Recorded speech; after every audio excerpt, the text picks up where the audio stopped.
Muito bom dia a todos. Antes de mais, em nome do Jornal Construir, naturalmente aceitar, agradecer a mobilidade do convite formulado pela PTPC, na pessoa da Filomena e da engenheira Rita Moura. O nosso ilustre painel já foi apresentado e também, de outro modo, dispensar apresentações, temos recursos, pouco resto de tempo.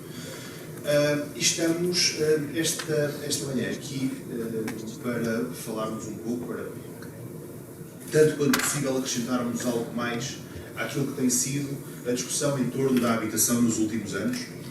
E, de facto, na apresentação da engenheira Rita Moura falava que isto é uma discussão que já vem, pelo menos há 10 anos.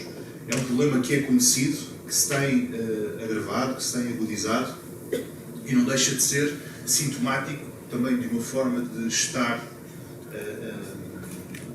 na atividade, no país, enfim, quase na vida, que, perante a evidência de uma quantidade imensa de dinheiros públicos que podem ser destinados a fazer aquilo que não foi feito anteriormente, estejamos aqui no limiar de uma oportunidade perdida, sobretudo em áreas muito significativas, nomeadamente a área da habitação. Só para dar uma nota, e isto quero deixar claro que não é necessariamente uma crítica e não quero que seja uma crítica, é apenas uma constatação, mas de facto havia aqui, depois da revista dos números, o Governo apontava qualquer coisa como para a produção de 59 mil casas, habitações novas até 2030, com financiamento do Orçamento de Estado e a construção de 26 mil casas até junho de 26, através do PRR.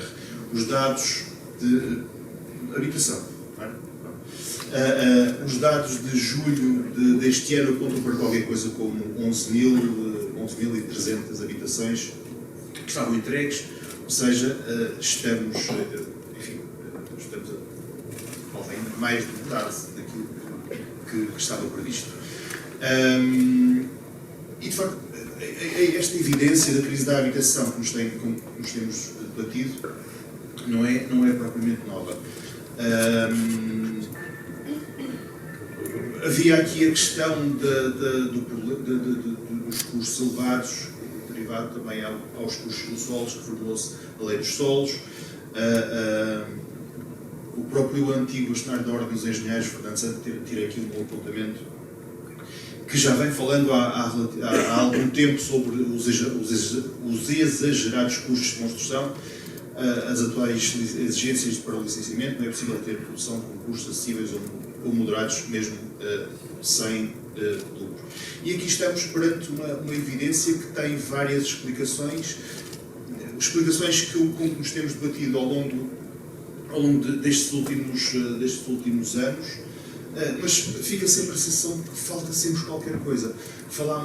Ouvimos falar esta manhã, durante as apresentações, das competências da capacitação das empresas e, de facto, é coisa que, enfim, ainda que num espectro um pouco diferente, porque estamos a falar do âmbito da digitalização, para a qual ainda temos algum caminho a percorrer, mas se há coisa que as nossas empresas, os nossos empresários, os nossos técnicos têm a capacidade para fazer, pontos debaixo de água se for necessário, se para isso forem convidados e se para isso houver condições para que exerçam um trabalho digno e coerente. De que modo é que, de facto, a inovação poderá contribuir para ajudar no problema da habitação, seja a nível dos custos de construção, ou mesmo contribuindo para a sustentabilidade ou a mitigação dos custos de produção, ou até mesmo conferindo a necessária celeridade dos processos, que muitas vezes também tem sido apontado como um entrave àquilo que é a execução e o atingir das metas propostas. Muito bem. Muito obrigado pela organização do convite. É um prazer estar aqui e partilhar algumas ideias. Enfim, isto tem a tarefa muito facilitada por muitos dos problemas que vou debatido, portanto, escuso-me de voltar aos problemas e tentar focar nas soluções, penso que é mais interessante. Enfim, não vejo aqui como representante do Governo, somos o programa que financia projetos na área de inovação tecnológica, como disse, e da transição ecológica, e portanto, nesse sentido que eu acho que podemos dar aqui um forte contributo, não diretamente, mas apoiando as empresas nesse processo de transformação. Ou seja, nós apoiamos projetos as empresas fazem projetos e entre esses projetos que a minha muda. Portanto, este problema da habitação é um problema complexo, nós sabemos. Há uma parte que depende de facto dos poderes públicos, da população, das leis, do governo, mas há uma parte dos entes económicos que podem contribuir, que é a parte da inovação que foi aqui muito falada. Eu acho que aqui podemos de facto aprofundar algumas coisas e, como disse, há aqui 3 ou 4 efeitos que a inovação, sendo adotada pelas empresas, pode de facto contribuir para a solução do problema. No meu ver, em 4 grandes domínios. Por um lado, reduzir os tempos de construção, portanto, com mais casas no mercado, salariamente, casas e outras infraestruturas, mas estamos a falar hoje aqui de habitação, de painel, portanto, serve como exemplo. O custo, a sustentabilidade e a humanização. Este assunto aqui, brevemente abordado, mas eu também gostava de frisar este ponto, porque é de facto uma parte bastante importante do problema. Ao nível do tempo de construção, de facto, hoje em dia a tecnologia dispôs à nossa sociedade um conjunto de soluções modulares, impressão 3D de casas, estruturas pré-moldadas. Há um conjunto de soluções de inovação que pode, de facto, reduzir o tempo de construção dos imóveis e, portanto, colocar mais rápido no mercado esses imóveis e, enfim, resolver dessa maneira o crise da habitação. Por esse o primeiro aspecto que gostava de sublinhar. O segundo aspecto é, de facto, o custo. Estes são interesses, são, por vezes, não necessariamente mais baratos, mas a sua aplicação e a sua eficiência no ciclo de vida das habitações pode ser, de facto, muito mais eficiente e pode ter aqui custos, poupanças enormes.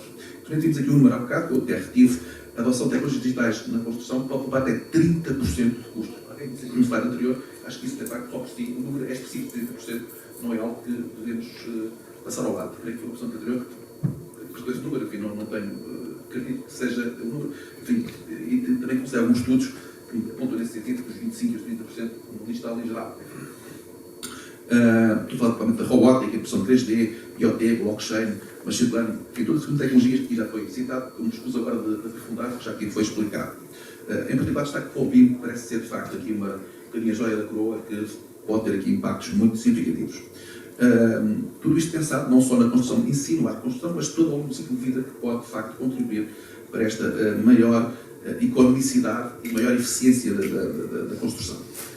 Outro aspecto muito importante, cada vez é mais importante, é a sustentabilidade e resiliência climática da construção. Questões como a reciclagem, questões como usar materiais verdes, menores emissões, eficiências energéticas na construção e na usão dos edifícios são questões muito críticas, tal como a necessidade de manutenção e de consumo de energia, que são relevantes para este e para muitos outros setores.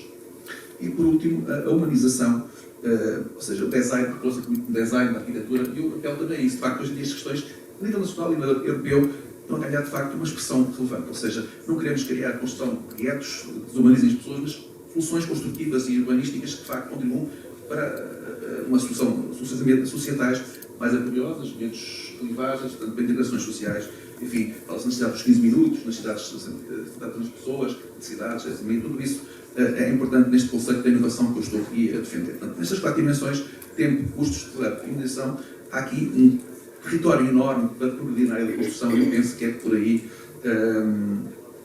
que as empresas e o setor podem muito fazer sobre isto. Isto é uma solução para o diagnóstico que eu, enfim, me parece ser um caminho que se pode explorar e para o alcance de todas as empresas. Também está a falar um bocadinho sobre a parte de conversa potenciais. Não sei se será esta onda, se quer que faça essa intervenção, mas depois. Podemos falar um pouco mais à frente, se tivermos tempo. Eu gostava de sair, é parte importante, mas...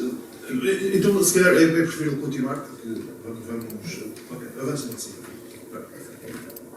Muito bem. No nível de financiamento, o Compet tem um conjunto de linhas de apoio, de facto, muito importantes de apoio na cidade. O Compet é, por divisão, como bem apresentou, o programa de apoio às empresas. E o Compet apoia às empresas, basicamente, por 2 grandes linhas. Há muitos outros programas de apoio público nestas áreas, mas eu falo no Compet. Então, o Compet, por essa razão, daremos destaque maior. Obviamente, também há programas nacionais, PRFs, programas europeus, mas o Compet, em particular, está particularmente focado e alinhado com as preocupações que acabamos de dizer agora aqui. De facto, nós temos um espectro de sistemas de apoio no Compet, vai desde a inovação à inovação produtiva e todo o ciclo da inovação até chegar ao produto e ao mercado. E, portanto, temos, de facto, soluções que permitem apoiar inovação e desenvolvimento, capital empresarial através da inovação produtiva, qualificação, internacionalização, apoio à transição climática, eficiência energética, qualificação de recursos humanos. Todas essas 4 linhas que estão aqui são, de facto, problemas que foram aqui apontados como relevantes para o setor. Portanto, há aqui um match quase perfeito, quase direto, entre aquilo que nós temos uma oferta de apoio para as empresas e aquilo que são os dados deste setor e de muitos outros, mas aqui parece-me que há um match muito forte. O que me parece que há aqui é, de facto, uma subprocura deste setor, ou seja, o que há é pouco investimento daqui. Se calhar o apelo que eu deixaria aqui é, se há apoio, e há situações que existem, já houve no passado e continua a haver no presente, mas o setor de facto não está aparentemente a utilizá-los pela intensidade que poderia. E aqui um número um bocadinho animador, que trouxe, tive a ver em casa antes de trazer para aqui, de facto no período passado tivemos aqui na área da formação, só para dar aqui um exemplo, estou aqui a procura do número, cerca de 10 empresas envolvidas em ações de formação, em projetos. Neste momento já temos 40, ou quase 40, 38, número quase 40, mas convenhamos de 38, ainda é um número modesto no setor, e portanto há aqui um trabalho a fazer. Também estamos a apoiar indiretamente as empresas, através do Cluster AEC, tem projetos no passado, também temos no presente, não sei se vão ser aprovadas, não posso prometer, é muito competitivo um concurso, mas se for possível será, é um concurso de competição de projetos, o orçamento é pouco, a procura foi 4 vezes maior que a produção disponível, portanto, é o que é, vamos ter que hierarquizar, mas temos estes apoios, estão disponíveis. O que aqui penso que posso sublinhar como conclusão do meu comentário é o seguinte: primeiro, as empresas de construção têm que ser mais proativas na procura destes investimentos, parece-me decisivo, eles existem, estão disponíveis, é preciso que façam bons projetos que nos apresentem, os que serão aprovados. Segundo aspecto, e falo das dimensões do ID, estou falando da dimensão cognitiva, da competitividade, da internacionalização e da qualificação dos recursos humanos. Todas estas dimensões estão presentes. Estamos numa fase do programa, que eu vou terminar, em que vamos deixar, portanto, ter fundos disponíveis para estes de banda mais larga, mais genéricos, e vamos nos focar em temas mais específicos. Quais são esses temas? Vamos falar da descarbonização, da eficiência energética, tecnologias críticas para a economia, incluindo também a construção, mas não só a construção. Portanto, esses são os drivers que no futuro concreto, nos próximos anos, serão o foco dos nossos avisos. Nos próximos semanas, meses, portanto, dezembro, janeiro, teremos avisos na área da energia, eficiência energética, eficiência climática, estabilização, como surgir essas novidades. Também lançaremos brevemente avisos na área do STEP, que são avisos destinados a financiar produtos e tecnologias críticas para a economia. Portanto, tudo isso são um foco de especialização que o governo vai lançar e que nós apelamos a todos, em geral, aqui estamos no foco da construção, também à construção naturalmente, para se candidatarem, porque de facto há bastante dinheiro para financiar estas dimensões, assim haja projetos bons para fazer, a exigência é elevada, mas há aqui claramente uma alteração de paradigma, de um contexto de apoio mais generalizado para focos em tecnologias. Mais do que apoiar CAIs ou setores, passaremos a apoiar tecnologias e problemas emergentes. Descarbonização, qualificação de recursos humanos, por temas, ou seja, menos disperso, mais foco em problemas concretos. Essa será a nossa mais temática, digamos assim. Com isto termino. Muito obrigado. Obrigado. Engenheiro António Carlos Rodrigues, antes de mais, bom dia e obrigado por se ter juntado a nós neste início de tarde. O senhor, de algum modo, é o rosto de um grupo que tem feito parte desta transformação, mas não seja por um conjunto de apostas na inovação e num conjunto de soluções que têm ido ao encontro daquilo que tem sido apontado como as necessidades do setor, seja inovação ao nível dos processos construtivos, da própria estruturação do grupo, tornando-o mais ágil e mais próximo daquilo que são a agilidade do próprio tecido empresarial. Mas há sempre aqui qualquer coisa que está a minar o caminho perante este cenário que temos em mãos desta crise da habitação. Quais são os principais entraves que identifica à construção, podendo ser eles de natureza regulatória, seja técnica, o próprio planeamento? E já agora, que modelos de parcerias entre o setor público, o privado ou mesmo o sistema científico permitirão escalar soluções habitacionais mais sustentáveis? Estava a dizer que é um prazer estar aqui num fórum com stakeholders que estão diretamente envolvidos no nosso setor. Este setor da engenharia, da arquitetura e da construção é dos mais importantes da nossa economia. Eu diria que nós temos aqui um conjunto de barreiras, algumas que são barreiras mentais. Nós próprios, por vezes, quando enraizamos uma forma de atuar, procuramos extrair o máximo dessa forma de atuar, e por isso a mudança é sempre um desafio. Parte desse desafio vem pela necessidade de mudança de competências. Por isso, não só pelos jovens que estão em idade de formação, mas também todos nós. Eu acho que todos nós somos jovens e todos nós temos de estar constantemente a reconfigurar aquilo que é a base de conhecimento, e por isso aquela ideia de que adquirimos conhecimento na faculdade e depois aplicamos durante a vida, uma vez, sem voltar outra vez à academia, acho que é errado. Acho que todos temos a noção, temos que continuadamente estar a aprender. E, por outro lado, lá está, se estamos a falar de algo que até pode ser aparentemente mais simples de mudar, é que depois enfrentamos as barreiras, não é? As regulatórias, porque essas exigem consenso, exigem debate. Eu penso que estamos no caminho correto, estão a ser tomadas medidas nesse sentido, mas ainda não temos a capacidade de as ver aplicadas na prática, e ao mesmo tempo já devíamos estar a conseguir fazer uma alteração daquilo que eu chamo o setup industrial. As empresas estão organizadas para entregar um produto de determinada forma. Se eu tenho capacidade ou possibilidade dentro da minha mercado, ou coloca a questão sobre quais é que são os desafios, e pegando na parte regulatória, eu diria que todas as questões de licenciamento são um tema. Não um tema pela dificuldade e o tempo que demora a fazer um licenciamento, mas por aquilo que ele induz. Não é? Nós, na verdade, estamos a falar de que queremos entrega em escala, e não estou a dizer com isto, e seguramente o Avelino a falar disso, não é para... não vamos fazer clones dos edifícios, mas eles estruturalmente podem ser, de facto, um clone, e podem ser configuráveis da forma como nós bem entendemos. A licença com custo acessível, temos que ter volume. E para ter volume precisamos também de projetos e licenciamentos em volume. E aquilo que nós temos, na verdade, induzimos para os projetos.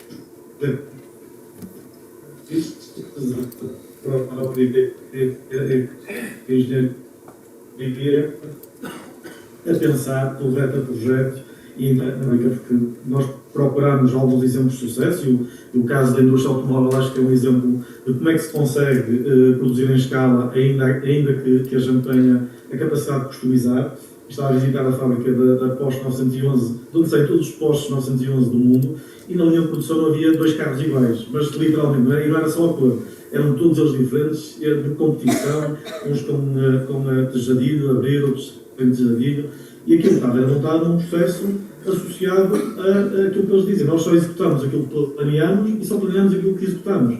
Ou seja, todo aquele carro foi pensado para ser entregado e customizado cliente por cliente, mas está agarrado a um processo industrial de entrega e de produção. Ora, nós sem projetos em escala não vamos conseguir atingir os níveis de eficiência que necessitamos. Eu acho que todos temos a noção que aquilo que está a acontecer na mão de obra é irreversível. Eu falo mesmo em países onde existe um bónus demográfico que nós já não temos, e mesmo nesses países queixam-se do mesmo, é não complicado. E por isso nós não vimos nunca os salários andarem para trás, por isso eles estão sempre a subir, e se os materiais não se assemblam por si próprios e têm que ser assemblados com mão de obra, nós vamos ter sempre um preço indexado exatamente àquilo que forem as subidas de salários das pessoas, e nós sabemos que em Portugal, em particular, ainda continuamos com déficit de salários em relação ao resto da Europa. Por isso, da nossa parte, o trabalho e aquilo que estamos a fazer foi um bocadinho nessa dor e consciência de economia estão de uma forma diferente, e diferente não significa nós não estamos a fazer com materiais que são totalmente diferentes daqueles que nós já utilizávamos no passado. A madeira e o betão são materiais do mais antigo que existe. Os sistemas construtivos, esses sim, e aí nós temos vindo a investir também com as nossas universidades, com parcerias internacionais, em desenvolver sistemas para que haja também uma escala que não é só uma escala nacional, é uma escala internacional, para trazer o tal nível de eficiência e capacidade de resposta que o mercado tanto apela e tanto precisa. Por isso, regulamentação, sem dúvida, eu acho que nós precisamos olhar para o licenciamento, mas mais do que isso, para a criação de mais solo infraestruturado. Muitas das vezes, quando o tema do solo vem para cima da mesa, diz que não há falta de solo. Eu também digo mesmo, não há falta de solo, é falta de solo infraestruturado. Nós não temos empresas promotoras, nem empresas construtoras, que consigam hoje lidar com tantos organismos, todos eles, muitos deles têm poderes de veto, eu diria quase de veto, porque mesmo que não seja um parecer vinculativo, basta dizer algo em contrário e da forma como todos somos escrutinados, então não poder optar. Qualquer parecer que possa parecer negativo é automaticamente um parecer negativo, mesmo que ele não seja vinculativo. Por isso, nós estamos a viver num sistema em que todos têm um quase poder de veto, são microprojetos, não temos só infraestruturado, e depois pedimos a promotores privados que com estas 15, 20 em ti, e depois ainda temos que construir o edifício. Por isso acho que essa etapa é uma etapa que claramente nós temos que saltar. Acho que aqui o Estado pode ajudar nesse papel de infraestruturar terreno e aí sim depois colocá-lo disponível para que o mercado possa, com rapidez, com escala, fazer fazer vários edifícios ao mesmo tempo, porque uma fábrica só funciona se tiver pipeline. Se nós não tivermos pipeline, vai acontecer aquilo que já aconteceu, infelizmente, a muitas empresas que tentaram trabalhar desta forma e já faliram. Por pagar as contas ao banco, pagar as amortizações, pagar os salários numa instalação fixa, não é compatível com a entrega de projeto a projeto e de uma forma muito... parcerias público-privadas, sem dúvida, eu acho que é uma palavra quase proibida, ficou manchada no passado por alguns erros talvez estruturais da forma. Mas eu aqui vejo a parceria público-privada de uma forma mais holística. O público a fazer infraestruturação de solo e disponibilizar solo, o privado a entregar os edifícios, seja como construtor. E o capital, no fundo, vai, que é transversal a todos, seja capital seja capital privado, a disponibilidade existe, a vontade existe. Por isso temos agora que cozer um pouco este tecido, esta malha toda que eu acho que está a ser feita, mas ainda temos que fazer aqui muito esforço para que isto seja uma realidade. Obrigado, engenheiro. Engenheiro Miguel Talón. Do lado das empresas, há pouco o Dr. Henrique Figueiredo falávamos aqui também daquilo que tem sido também o déficit de procura das empresas por financiamento, por essa aposta no financiamento, que as pode impulsionar também para um outro patamar em termos de inovação. De facto, que papel é que caberá às empresas? Nós estamos invariavelmente, inclusive sempre,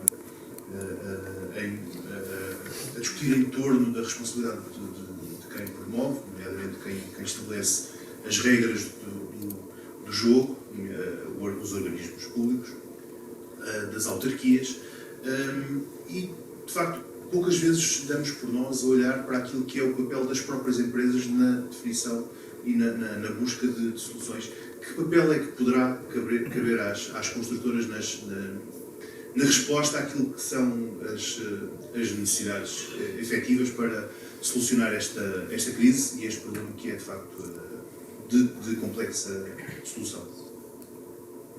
Olá, boa tarde também a todos. Eu aproveitava para agradecer também aqui em cena a pessoa da Rita Moura, que fez o convite à Teixeira para estar aqui presente hoje. E eu responder a essa pergunta do investimento, eu antes ia voltar aqui à apresentação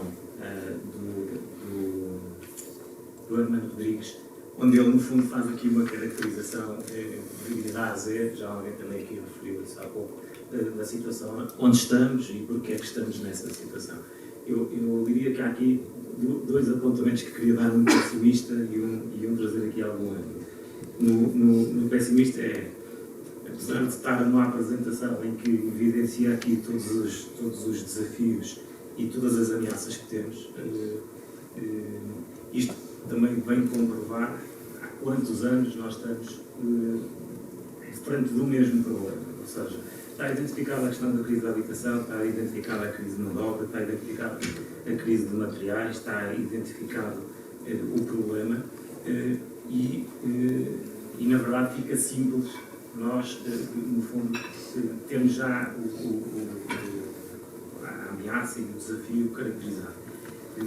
Também hoje, e trazer aqui a parte do otimismo da parte das empresas de construção, eu julgo que foi logo na sessão da abertura em que se referia que não há, no fundo, há capacidade, por outro lado, há capacidade naquilo que é a indústria da construção, tanto nas construtoras como nos projetistas e todos aqueles que andam de volta dos processos, há capacidade no país, há vontade, mas falta, e eu agora aqui vou pegar um bocadinho no tema que o António Carlos estava a referir, de escala.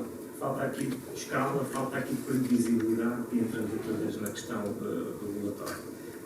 Nós precisamos de ter aqui alguma previsibilidade regulatória que nos permita ter alguma previsibilidade do pipeline de construção que temos e que aí vai permitir investimento na inovação, vai permitir investimento nesta industrialização. Eu digo que o António Carlos tem sido aqui sempre tem sido uma grande força de planeamento, mas vai trazer aqui também alguma segurança ao setor e então ao investimento. Trazer aqui alguma previsibilidade, não só regulatória, mas através da regulação, trazer alguma previsibilidade àquilo que é a construção em termos de prazos do investimento que vai fazer e do investimento que vai querer buscar. Somos sempre conotados como um setor em que essa previsibilidade não existe e, portanto, é maior risco. Aqui já o ânimo é que temos capacidade. Se tivermos pipeline, se tivermos aqui mais previsibilidade, conseguimos trazer aquilo que historicamente, e é uma verdade, não é? Portanto, na área da construção não existe realmente uma cultura do investimento na investigação e desenvolvimento, na inovação. Eu acho que falou-se há pouco uma percentagem em Portugal, ficava abaixo de 0,5%, não é? Eu tenho ideia de um número recente, num relatório da UNIPEC, se falava que 70% das empresas de construção não reportaram sequer nenhum investimento, quer dizer que não há investimento na inovação, mas trazer esta previsibilidade, voltando aqui à questão do investimento, dando segurança a quem vai investir. E aqui no quem vai investir, estamos a falar em termos de pipelines, mais de projeto público e criar até para a construção de custo acessível.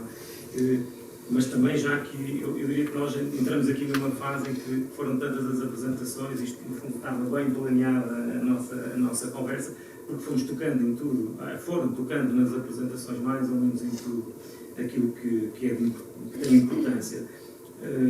E falou-se aqui agora perdi-me aqui no raciocínio,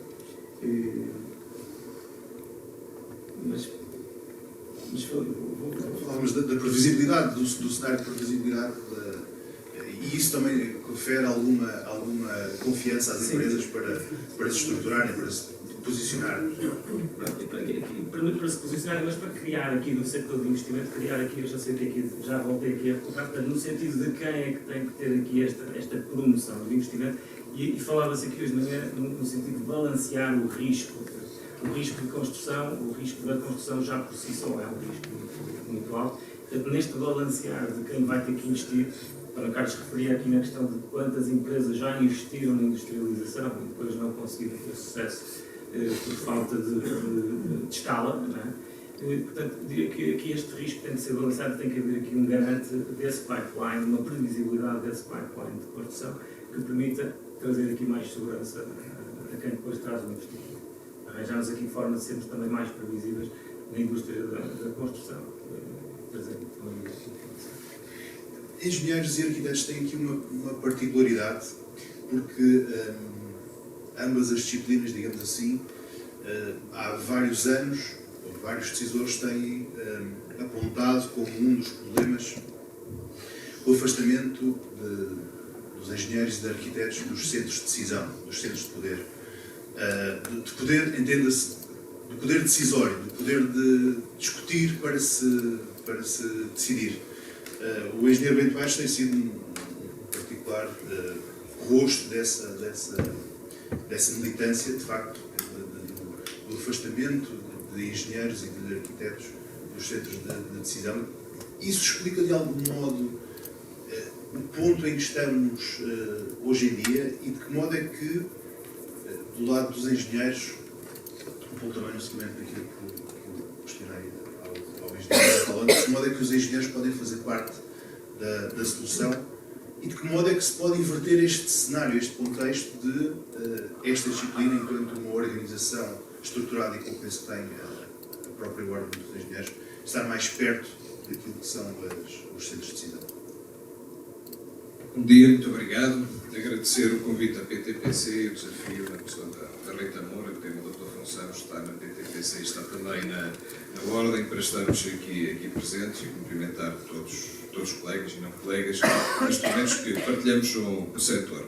A questão que o Ricardo coloca é muito pertinente, porque nós chegamos a um estado de necessidade, e é disto que estamos a falar, é sinal que o nosso setor teve um desinvestimento enorme, foi maltratado durante mais de uma década, e agora, de um momento para outro, o país chega a este estado de necessidade que somos todos chamados a conseguir responder como se nada se tivesse passado para trás.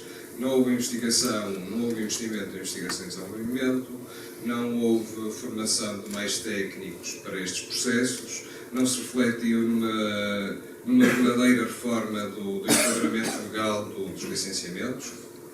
E hoje fala-se muito que não temos problemas de licenciamentos, efetivamente temos. Eu dou aqui 2 exemplos que poderiam contribuir muito para a simplificação dos processos. Porquê é que os projetos de abastecimento de água e de redes de drenagem e de instalações elétricas têm de ser analisados por entidades funcionárias dos serviços? Não faz sentido absolutamente nenhum. Estamos a falar de um cumprimento de um regulamento, a par de qualquer outra especialidade, em que os técnicos que estão legalmente habilitados para subscrever esses projetos assumem a responsabilidade por eles. A seguir, há uma entidade executante que vai também assumir a responsabilidade por aquilo que está a fazer. E no caso das instalações elétricas, ainda a seguir uma entidade que vai fiscalizar. Porque devemos ter aqui pequenos poderes que saem depois fora do enquadramento público de cumprimento do Código do Processo Administrativo e que não correm prazo.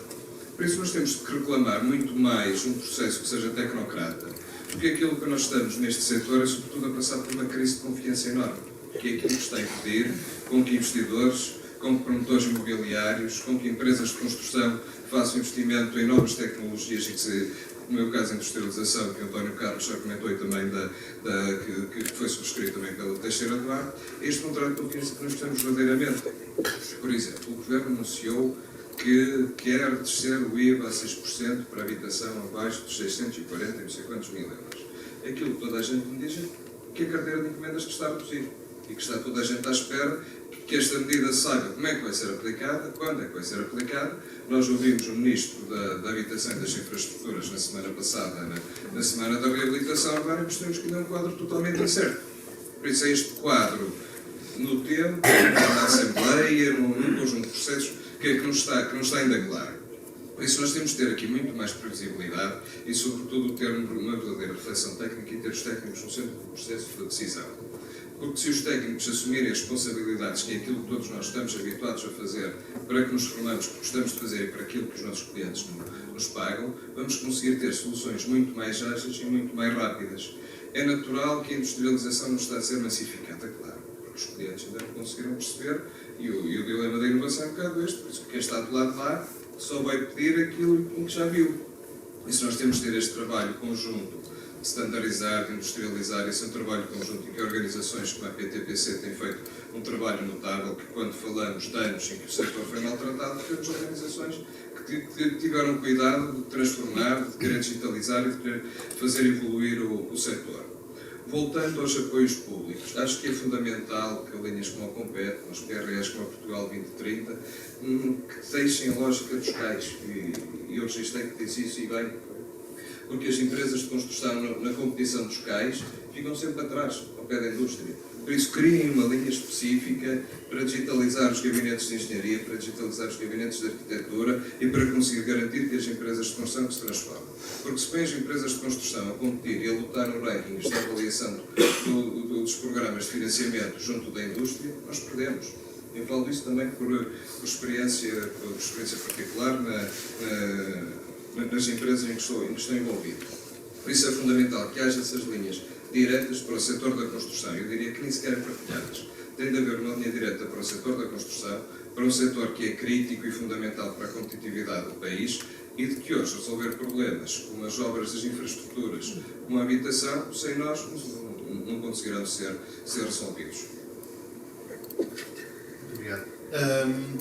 Eu julgo que não é uma provocação, arquiteto Adelino Oliveira, mas eu peguei recupero uma ideia do antigo bastonário da Ordem dos Engenheiros, que dizia que, de um modo, é uma imagem um tanto simplista, mas creio que é bem explícita, que a forma como o jogo está montado, de um modo muito genérico, nós estamos aqui muito a insistir em construir Ferraris para quem ambiciona ou para quem tem condições para ter um carro que cumpra as suas funções, seja ao nível do isolamento térmico, do isolamento acústico. Estamos aqui a bater em patamares de exigência muito elevados e se calhar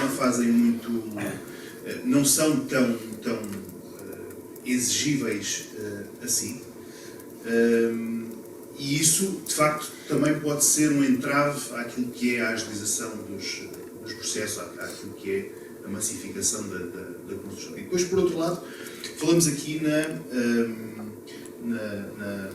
no investimento das empresas, na tecnologia, na digitalização dos processos, na capacitação das empresas para acompanhar os desafios tecnológicos. Eu já acompanho este setor há alguns anos, ponto de vista, numa perspectiva um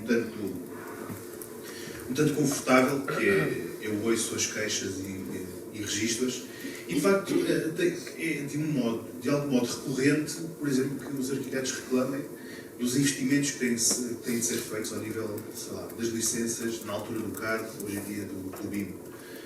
Como é que estas exigências se coadunam com uma prática que diz exatamente o contrário, nomeadamente a desvalorização do ato da arquitetura, a desvalorização do arquiteto na fase da remuneração? Como é que isto tudo se pode conjugar?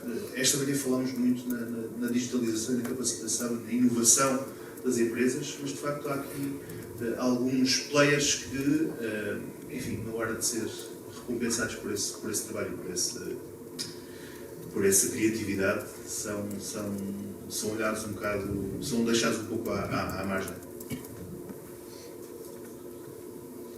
Bem, antes de mais, saudar e agradecer o convite, evidentemente, da PTPC.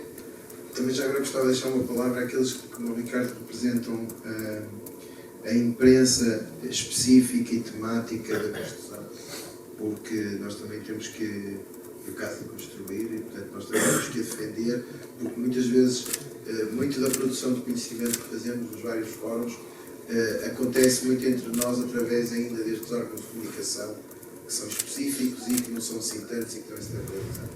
Portanto, responder de forma breve, obviamente complementar o resto do painel, dizer que estou genericamente de acordo. E vou responder às duas perguntas de forma muito breve, mas permitam-me só dizer uma coisa antes.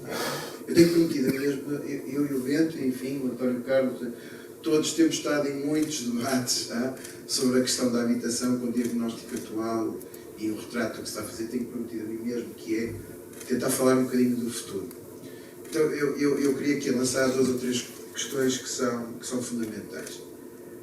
O importante é sabermos que estamos com um investimento do PRR relativamente, primeiro a 26 mil, estão a correr para acabar as 26 mil, onde 75% são bairros sociais que já existem, é só para renovar, só 25% são habitações novas, não confundamos. Das 59 mil, no caso, vai para idêntico, e depois agora já estamos em números de 70 mil casas para construir. A questão é, depois disto, ou seja, nos próximos 5, 6, 10, 15 anos, como é que nós vamos sair daqui? O IRU vai estar como um instituto mais forte, capaz de continuar e não fazer aquilo que aconteceu nos últimos 20 anos, que é nós termos a pior média da Europa em educação pública. A construção pública, a antiga parque escolar, vai sair efetivamente com uma empresa iguais às espanholas e às francesas, que ao Serviço de Estado consegue fazer parcerias público-privadas com o setor e vai continuar a construir. É porque não podemos estar só a falar da urgência da habitação para resolver as barracas. Nós que estamos aqui temos a obrigação de ver para além disso. As câmaras vão efetivamente ter as suas plataformas e conseguirem um licenciamento desde o 0 ao mais 1, ao mais 2, ao muito rápido, ao menos rápido, ao muito calmo, ao de património, vão estar evoluídas. Vão os seus quadros serem capazes de avaliar rapidamente, com todas as condições. A indústria, os promotores, vão ter a capacidade de confiar e de dizer assim, vamos investir ali para aquela câmara porque aquela câmara aprova mais rápido e não vamos para a outra porque aquela demora muito tempo, tem um diretor ganhoso. Não era engenheiro. E que temos um patamar em que a promoção tem efetivamente uma transversalidade. Política fiscal. Mas que o IVA agora vai ser a 6% até 2030? E o que é que queremos para depois? Qual é essa tal fiscalidade inclusiva, verde, não sei o quê? E esta obrigação daqui, ou seja, nós que somos desta extensão, também de fazer esse debate e de fazer esta consciência, porque o que não fizermos agora vamos voltar a repetir erros do futuro. Do passado, vamos repeti-los no futuro. E, portanto, temos aqui uma oportunidade, compete. Desculpe lá, também vai chegar. Eu vou nos projetistas. E depois não vou fugir às questões que vou nos projetistas. Os arquitetos e os engenheiros, nomeadamente da área do projeto, têm, eu diria que 90 a 90 e tal % do investimento que fazem em inovação, e ao contrário do que acontece na indústria, eu acho que na questão do projeto, eu tenho ateliê, tu também trabalhas, todos os que estamos aqui, nós investimos muito em inovação. E não há semana nenhuma que a gente não discute a inovação. Já viste aquele programa, já viste aquela licença, daria para experimentar, a ver não sei o quê, e praticamente nenhum de nós tivemos 0% de apoio. E eu tenho que reconhecer que nos últimos 2 anos comecei a ganhar uma esperteza e por outras vias consegui buscar algum apoio, mas eu diria que 90 e tal % não consegue 0 de apoio relativamente à história, mas depois fala-se do BIM. E a verdade é que o mercado tem vindo a responder, dos arquitetos e dos engenheiros, tem vindo a responder relativamente às tecnologias BIM com investimento das próprias empresas e do setor privado. E pergunto assim, há algum programa específico? O BIM é muito importante para todos, porque a indústria depende do BIM. Reparem, há uma mudança de paradigma na construção. Antigamente havia projeto e depois havia empreitada. Portanto, obra, projeto, empreitada. A mudança de paradigma é que agora são 3 etapas, pelo menos. Terá que haver projeto, não é? Terá que haver produção e depois terá que haver assemblagem ou obra. Montagem.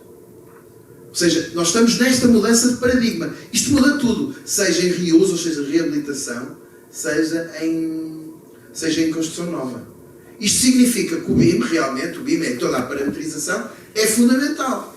Mas houve alguma linha de financiamento específica? O país investiu naquilo que são todos os seus técnicos, arquitetos e engenheiros, para que eles estivessem capacitados para esta evolução da indústria que todos estamos aqui a falar, que é muito necessária e que está. Não houve. Não houve. E nós estamos sempre depois a tentar encontrar respostas no final da linha. Tipo, se calhar estamos aqui com Ferraris e não sei o quê. Não, está também aqui outro ex-bastonário, que também está ligado onde alguns de nós também estamos ligados, na Fundação da Construção. Nós já desenvolvemos projetos que, sim, com as ordens, relativamente às parcerias, até com a possibilidade de parcerias público-privadas, onde salvaguardamos isso. E o que é que nós estamos a salvaguardar? Acima de tudo, nós ainda somos um país que tem a pobreza energética muito afetada. Ou seja, temos índices de pobreza energética mais elevados da Europa e também não podemos agora, temos que construir a habitação rápida, agora podemos fazer paredes mais finas, menos isolamento, as caixarias podem ser piores e aquilo nem precisa levar aquecimento. Não é assim. Agora, nós tivemos, no tempo das vacas gordas, nós estivemos sujeitos a um determinado lobbyismo europeu, porque interessava alguns dos equipamentos e alguns das grandes produtoras e das grandes indústrias europeias a exportação de material para cá, ligados aos sistemas mecânicos, aos ar-condicionados, às companhias todas, e apostamos pouco em sistemas passivos. E, portanto, eu acho que é possível nós controlarmos o invólucro do edifício, mantendo os níveis mais elevados de standardização da eficiência energética. Agora, que cada um vai instalar a sua cozinha, que a possa comprar, se vai depois buscar a bomba de calor e eu não sei o quê, e todo esse equipamento, e que o edifício corresponde, acima de tudo, com sistemas passivos. E isso é que nós temos que vir a trabalhar, e na simplificação do licenciamento. Para acabar, a dizer que eu tenho sempre esta batalha, que é porque é que os técnicos, voltando ao que, reforçando o que o engenheiro Betoais disse, porque é que nós temos vindo a reclamar que os arquitetos e os engenheiros têm perdido espaço naquilo que é a capacidade de decisão nos processos fundamentais políticos? Nós na obra, lá nos entendemos. A malta diz que os arquitetos e engenheiros não se entendem, mas não é verdade, porque as obras aparecem. Eles lá no fim entendem-se. Mal, com zangas, às vezes, com livros de datas e tal. Mas nas políticas públicas nós temos vindo a ser expulsos. Cada vez são menos arquitetos e engenheiros a liderar os PDMs, os planos diretores municipais, e na legislação nós estamos rendidos a uma subjugação do jurídico que graçou nos últimos 15 anos e que, de certa maneira, nos prejudicou de uma forma muito, muito, muito consistente. E é isso que provoca que a indústria diga que há imprevisibilidade. O setor privado é mais resiliente. Porquê? Porque não está sujeito nem aos códigos de contratação pública, que são, evidentemente, muito dificultadores de todos os processos, e, eventualmente, tem mais margem de manobra relativamente aos procedimentos de alteração, de flexibilidade jurídica relativamente à transformação para a parte edificada. O que se está a passar na gestão urbanística nos últimos anos é uma coisa que o próprio país devia se envergonhar. E, portanto, e nós aí temos que dizer assim, mas é por culpa dos engenheiros ou dos arquitetos. Na saúde nós sabemos que temos um problema grave por falta de médicos. Não conseguimos funcionar em determinados setores por falta de médicos. Eu tenho 30 mil membros na minha ordem.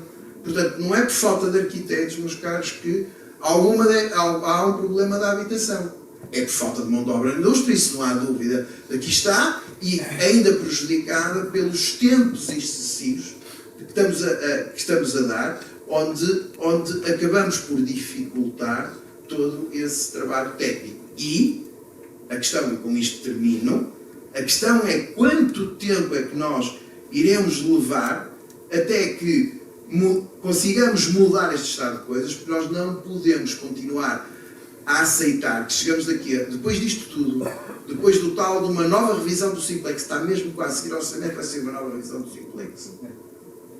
E ela tem que ser verdadeiramente uma revisão efetiva. Não nos venham cá prometer coisas de e não sei o que na Web Summit. Ela tem que ser uma coisa concreta, em que, num primeiro momento, tem que dar as respostas técnicas que nós necessitamos. E é essa a luta que temos. Resposta rápida para desculpem. No seu entender, quais são as prioridades desse Simplex? Daquilo que era a resultar dessa versão final, o que é que, no seu entender, deve ser prioritário para... Enfim, basta perceber que o Código de Contratação tem algumas portas de implementação e revisões. Está meio torto desde o início e as revisões começaram logo quase... Há várias, mas eu diria 2 ou 3 muito rápidas. A primeira, tem que ser possível responsabilizar as entidades licenciadoras. Não é? Ou seja, facilitar o trabalho dos técnicos, no sentido em que nós assinamos um termo de responsabilidade e aquilo que toda a gente diz é o que acontece em todo lado, que é, em cada Câmara os papéis são diferentes. Ou seja, eu meto um projeto num sítio, ele é diferente de outro, entendem de outro diferente, e portanto, o objetivo desse Simplex era igual para todos. Esse primeiro objetivo.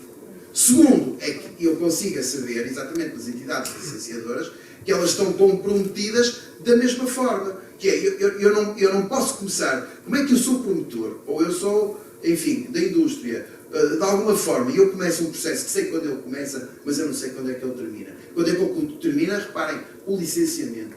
Como é que eu posso ter 3 anos? Vocês vão e dizem-me assim, onde é que está na internet, num sítio, uma coisa que diga assim, a Câmara tal tem um tempo médio de aprovação de gestão urbanística de tantos meses ou de tantos dias, e a outra Câmara tem outro, e depois há aqui uma avaliação disto, e estas estão, estas não estão. Ninguém dá respostas cabais daquilo que faz, e nomeadamente daquilo que não faz. O engenheiro Bento, eu acho que esta informação é útil, só apesar de levar no tempo. Tivemos na Semana de Reabilitação e realmente tivemos uma troca com os galhardetes com o Ministro, menos eu tive, com o Ministro por causa do IVA, etc., na Semana de Reabilitação, na semana passada. E eu disse isto, eu fui-se embora, mas chegou, com certeza. Já tínhamos tido na SIC no outro debate. E eu disse assim, Sempre que eu encontro um técnico num município, Ricardo, só para ver, porque acho que isto dizia tudo, sempre que eu encontro um técnico do município, eu pergunto: quantos processos tens ativos no teu gestor de procedimento? Quantos processos? É que eu tenho gestor de procedimento, eles sabem. E eles dizem 120, 130, alguns 180, uns dizem que têm 90 ativos, entre saneamento liminar e outros que são mais complexos, que é da apreciação urbanística. Vocês vejam bem, dizem que há técnicos que conseguem ver 4, 5 processos, que eu acho fantástico, num dia. Mas, se o processo é complicado, nós todos sabemos que 1, 2, 3 é a média. Portanto, eles estão sempre, o mês tem 22 dias úteis, eles estão sempre atrasados nos tais dos 100 processos. Isto está sempre atrasado para recuperar 3, 4 meses. Portanto, vai sair um simplex que vai reduzir os prazos. Para quê? Para quê? Para quê se nós sabemos que as câmaras não vão conseguir responder? E, portanto, este é um desígnio em que nós temos vindo a assinalar. Nós temos que discutir isto com frontalidade. É como é que vamos resolver este problema? Podem passar de 20 para 15 dias. Eu provavelmente vou tentar. Mas ninguém vai cumprir. Eu acho que isso é a resposta de tudo. Se nós estamos a encarar no presente, não estamos a encarar verdadeiramente no presente as respostas que queremos obter no futuro. Quero dizer. Engenheiro Bento, uma resposta muito breve. Quais são as prioridades de tudo aquilo que nós queremos a discutir aqui esta manhã? Quais devem ser as prioridades? Para, de facto, não darmos aqui sempre, daqui a 10 anos, teríamos aqui novamente. E nós esperemos estar cá daqui por 10 anos todos a discutir isto dos temas da construção, que é de ser caros. Primeira nota. Vai ser dito que as ordens foram ouvidas quando sair esta revisão do Simplex. É verdade que foram ouvidas no ano passado, ainda num pedido de contributos, não sabemos o que é que irá sair, sabemos que há aí sabemos é por linhas travessas não oficiais. Oportunidades perdidas. Há uma portaria que diz que no dia 1 de janeiro de 2026, daqui por cerca de 40 dias, entra em vigor uma coisa que se chama Plataforma Eletrónica dos Procedimentos Urbanísticos. Foi deixada decorrente do Simplex, que foi um processo que foi abandonado, as ordens estavam envolvidas num grupo de trabalho em que deixamos o caderno de encargos feito pela AMA, preparado para ser lançado. Por isso, uma oportunidade perdida. A segunda oportunidade perdida é a uniformização da legislação da construção com o Código da Construção. Depois, a terceira oportunidade, pelo menos a meu entender, o que eu acho. O licenciamento não serve para ser uma força de bloqueio para dar trabalho aos técnicos dos municípios.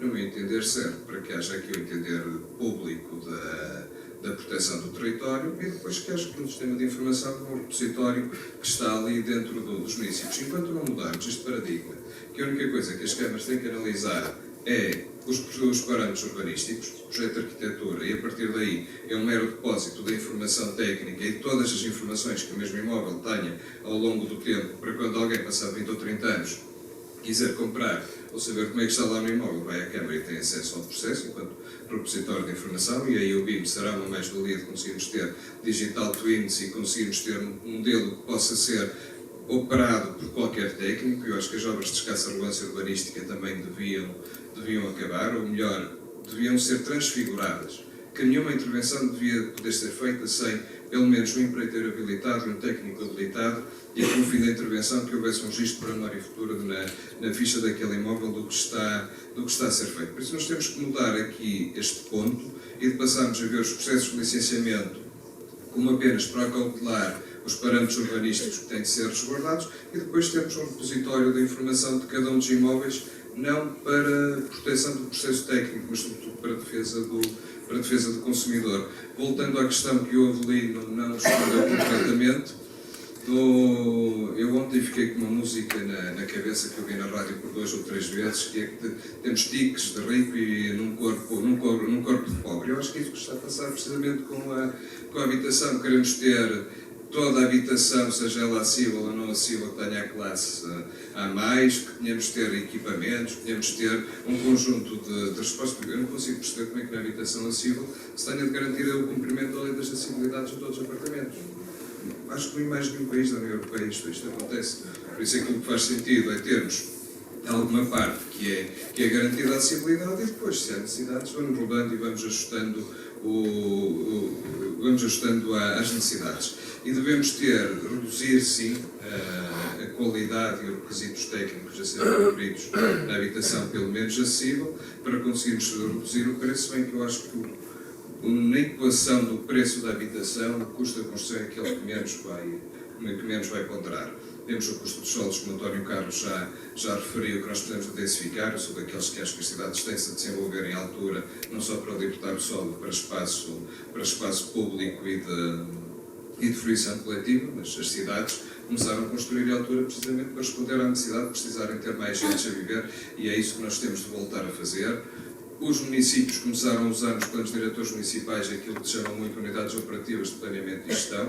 Ontem nós tivemos uma conferência em Braga em que ouvi dizer que o plano diretor municipal de Braga tem 122 unidades operativas de planeamento e gestão. Isto é uma dificuldade de execução enorme e os municípios têm que dar o passo para ter um planeamento muito mais preditivo no desenvolvimento do solo urbano, no desenvolvimento também dos projetos de arquitetura, para depois facilitar aos promotores imobiliários chegarem lá e terem já, não é menos graus de liberdade, é menos graus de incerteza sobre tudo aquilo que é necessário ser feito. Por isso, este longo caminho que temos de fazer, e só se vai conseguir fazer com tecnocratização da administração pública, que é aquilo que não acontece. O Abelino deu estes indicadores dos técnicos da administração pública, que engenheiros e arquitetos têm de analisar esta quantidade de processos. Eles fazem um trabalho de elevada qualidade em conseguir analisar isto. Agora, enquanto não tivermos também uma carreira pública para os técnicos de arquitetura e engenharia, para que a administração pública seja atrativa e conseguirmos ter mais gente qualificada a trabalhar nos organismos públicos, vamos continuar a ter a administração pública manca em termos de conhecimento técnico.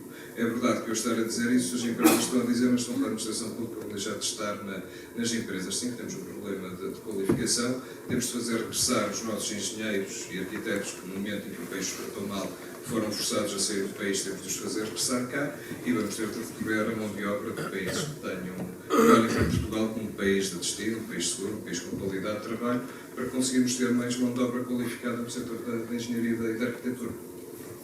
Dr. Henrique Vieira, também apelando à sua capacidade de síntese, porque já estamos aqui mesmo no tempo, mas não posso deixar de lhe perguntar, no seguimento desta resposta do engenheiro Bento Baixo, de que modo é que o Compete pode ser parte do motor da transição e da inversão deste paradigma que se espera que ocorra também nas empresas desta fileira e, enfim, ao fim e ao cabo, no setor também? Bem, eu penso que já me foi referir-se na minha reflexão anterior, para frisar o que é que o Compete pode fazer, exatamente esse é apoiar estes projetos das empresas, que, enfim, apoiar os projetos não depende do Compete, depende de quem os submete, portanto isso é evidente, e portanto nós estamos focados nessas linhas do setor estratégico que há um alinhamento muito grande. A parte da institucionalização, a parte da qualificação, a parte da internalização são de facto prioridades que coincidem com as linhas estratégicas que o Compete tem. E portanto o Compete tem parte dos seus programas regionais, já agora recordo que o PT 2030, que é o programa dos fundos, tem uma dimensão regional e uma dimensão nacional, e portanto há aqui uma repartição dos apoios para as empresas entre as mais menor dimensão regionais, maior dimensão Compete, o modo de operando que foi instituído, e portanto o Compete está a fazer esse trabalho. De facto, como aqui foi dito, e é verdade, estes concursos são feitos em regime competitivo, e portanto podem ser aqueles que têm mais dificuldade, as compensações que têm, as limitações que têm, o tipo de negócio que têm, pode de facto ser competitivo. Menos competitivo nos serviços. O que eu estou a tentar dizer é que o Compete vai entrar numa nova fase de novos tipos de apoio. Agora, no fim do PRF, os apoios vão ser mais dirigidos para uma lógica de facto de descarbonização e eficiência energética, o fim da linha do Compete. O PRF, desculpa, o Compete vai ser um bocadinho o sucessor de algumas dessas linhas, é o que está previsto, portanto, vamos lançar essa linha, e vamos ter aqui um foco, como também disse, isso é importante, para apoio a projetos mais estruturais de tecnologias, em particular na área da descarbonização e digitalização, onde as grandes empresas na área da administração pública têm acesso, por exemplo, no regime normal não podiam ter acesso, e as pequenas mais profissionais, como está previsto no modelo de financiamento, é isso que está instituído, e esperamos que essa oportunidade seja aproveitada pelas empresas também já da construção. Portanto, ou seja, eu acho que essa parte há investimento, precisamos de apoiar. Os projetos mais genéricos de transformação mais produtivo, normal, digamos mais recorrentes, é mais difícil porque este tipo de fundo está mais esgotado, talvez para nos deslocar mais fundos a projetos de natureza transfuncional, de natureza mais tecnológica, digamos assim. Reiterando aqui também esta necessidade de acelerar no fundo os prazos da resposta, também pediria uma resposta breve da Engenheiro Miguel Talor. Estamos aqui também no limiar de conhecer aquilo que serão as linhas do novo Código de Construção. O que é expectável para as empresas que esse código traga de diferenciador e que responda, no fundo, àquilo que são as necessidades que o setor tem vindo a defender ao longo das últimas décadas? O que é expectável é que traga a normalização, portanto, traga para a data atual aquilo que são as necessidades atuais, para permitir, efetivamente, esta celeridade toda no processo. Eu estava a ver aqui o Andrés a falar de uma questão dos processos nas câmaras e toda esta demora, e na verdade há efetivamente há falta até de mão de obra no próprio serviço público para atender a toda esta necessidade de aprovação. Dar aqui um caso rápido, nós na Taxador temos vindo a investir muito na nossa própria imobiliária em habitação no plano, como na habitação acessível. Mas nos processos de habitação acessível, inclusivamente, já aconteceu casos em que há dinheiro, há o financiamento, desta forma, há o veículo, e aqui um veículo em parceria com a parte do projeto, para quem tem matéria de concessão, e depois não há os timings de aprovação que possam fazer gastar esse dinheiro que tem financiamento garantido. Portanto, também por aqui há realmente muito caminho para se fazer. Há a necessidade, que encontrávamos aqui no gráfico, portanto, a dizia oferta, há uma necessidade grande, há a capacidade, como eu referi há pouco, há investimento, então tem que se realmente desburocratizar esse processo para se conseguir realmente dar a celeridade. Engenheiro António Carlos Rodrigues, a mesma questão para si, não sei se me conseguiu ouvir. Temos aqui de vez em quando algumas falhas na internet, mas eu reitero, o que é que, no seu entender, enquanto empresário, enquanto homem que está de facto no terreno, o que é expectável que ocorra no futuro mais imediato ao nível das regras do jogo para tornar todos estes processos mais ágeis, mais céleres, mais transparentes, mais eficazes, ao fim e ao cabo? Sim, eu destacava aqui uma mensagem para o futuro. Eu acho que nós tivemos pouco tempo para nos prepararmos para o PRR, ainda assim respondemos como pudemos, e o tema da habitação é um tema que já tivemos aviso, pré-aviso, e por isso acho que não temos margem para falhar na resposta. A Comunidade Europeia está a preparar também ela própria para trazer mais financiamento. E acho que nós temos também entender que estamos num processo de transição. Há um futuro, há um presente, e esse futuro também nunca vai acabar com aquilo que existe no presente por inteiro. Não é? Ou seja, nós ainda hoje estamos a falar de energia renovável, solar, e o carvão ainda continua a ser utilizado. Por isso, elas vão conviver, os sistemas vão conviver por muito tempo. O que é que eu gostava de destacar? Quando nós estivemos a falar em sistemas construtivos,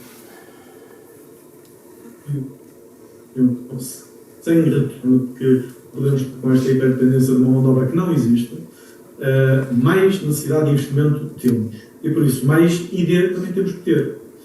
Se temos investimento e se temos ID, assim, quando vamos para a execução, e como a Avelino dizia, há uma assembleia. Nós contratamos. Se eu continuar a contratar o projeto, e o projeto a seguir cria não só uma solução que responda aos normativos, mas depois, quem vem a seguir tem que responder exatamente àquele projeto. Quando eu consigo juntar estas fases todas e fazemos uma parceria, arquitetos, com engenheiros, com construtores, e fazemos uma parceria e apresentamos a solução, alteramos aqui o paradigma contratual. E o paradigma contratual, por mais que melhorias se venham a fazer na lei da contratação pública, eu sei que se tiver um contrato em que cumprir não só as normas, mas também estrito, a capacidade de inovar. Porque eu não estou a convidar as empresas a trazer as suas próprias soluções e sistemas. Por isso, eu defendo, e tenho falado disto, não é, lá está, retirar trabalho nem aos engenheiros, nem aos arquitetos da Concepção Construção, mas é porque é apenas a única forma de colocar toda a gente no mesmo silo e trabalhar em conjunto para depois entregar um pacote em conjunto. Porque ele, de outra forma, vai sempre impedir a inovação. Eu com uma habitação de custos controlados, O concurso foi entregue em dezembro, são 60 apartamentos, não é também muito grande, mas são 60 apartamentos. O concurso foi entregue em dezembro e nós desde lá fizemos o projeto, ainda estamos a construir e vamos entregar em dezembro deste ano. Por isso, em 12 meses, concurso, projeto e construção. Lá está, houve aqui um trabalho de parceria. Há de chegar uma altura em que, se calhar, os sistemas e as soluções podem ser commodities, como as bigotas se tornaram uma commodity há 40 anos atrás, e até podemos voltar outra vez a ter um sistema em vários estilos. Não estamos aí. Acho que nós temos que pensar que aquilo que estamos a fazer precisa de escala. Para a escala precisamos de ter investimento. Para investimento temos que ter indústria e temos que trabalhar mais em parceria. E, por último, acho que nós temos que pensar, de facto, que aquilo que vamos fazer hoje, e acho que esse é o melhor que nós podemos fazer para a sociedade, tem que ser algo que tenha impacto no imediato, mas que tenha durabilidade o suficiente para as próximas gerações. Contrariamente ao carro, o carro a gente pode vender, descartar, acabou de ser exportado para a África e ser reciclado. A habitação fica, bem ou mal, no sítio onde ela foi construída, bem ou mal construída também. Por isso, pensar em durabilidade, para mim, significa abordar a construção também desta forma. Do modelo, não vou cometer o modelo B, porque eu consigo iterar e melhorar cada vez que faço o modelo. É isso que nós todos esperamos quando compramos um carro, é que a versão seguinte seja melhor que a anterior. É que o telemóvel seguinte seja melhor que o ano. Isto não acontece, infelizmente, na construção, porque nós não pensamos desta forma gradual. Por isso, para mim, durabilidade, resiliência, está muito assente nesta colaboração que tem que existir entre todos. Muito trabalho digital, que permite a colaboração, permite a rastreabilidade. Não é? Acho que é inimaginável qualquer um de nós que tem um carro pensar que não existe uma peça, e chegar à oficina e ele dizer, nem sei, não sei o que é que você tem aí. Não, ele tem uma resposta, exatamente porque a peça lá está. Na construção nós temos que chegar aí perto. Não é? Nós temos que saber que peças é que lá estão e isso, felizmente, eu acho que estamos a viver uma altura que eu acho que também é muito interessante. É uma altura em que a tecnologia nos permitir fazer coisas que antes não era possível. E por isso eu costumo dizer aqui internamente e digo também externamente. Nós estamos numa altura da história em que podemos impactar de forma positiva. Por isso não podemos desperdiçá-la e temos que fazer e a arquitetura e construção. Por isso nós sempre somos das profissões mais antigas que existimos para servir a sociedade. Por isso está nas nossas mãos agora também envolver, ser aqui embaixadores e passar para fora deste círculo, não é? Porque precisamos também quebrar os paradigmas. Esta semana, quando estava a ver as notícias com aqueles pré-fabricados, e a palavra é essa, pré-fabricados a voar, pronto, lá, mais uma vez, já estamos a manchar a palavra pré-fabricados, porque pensa-se pré-fabricado é uma construção ligeira. Errado! Não é? Temos que desmistificar aqui alguns paradigmas, mas pronto, acho que faz parte também este tipo de sessões e parabéns ao Construir por estar a pôr isto na agenda, que faz falta e precisamos continuar a fazê-lo. Bom, obrigado, Engenheiro António Carlos Rodrigues, Engenheiro Miguel Talão, Dr.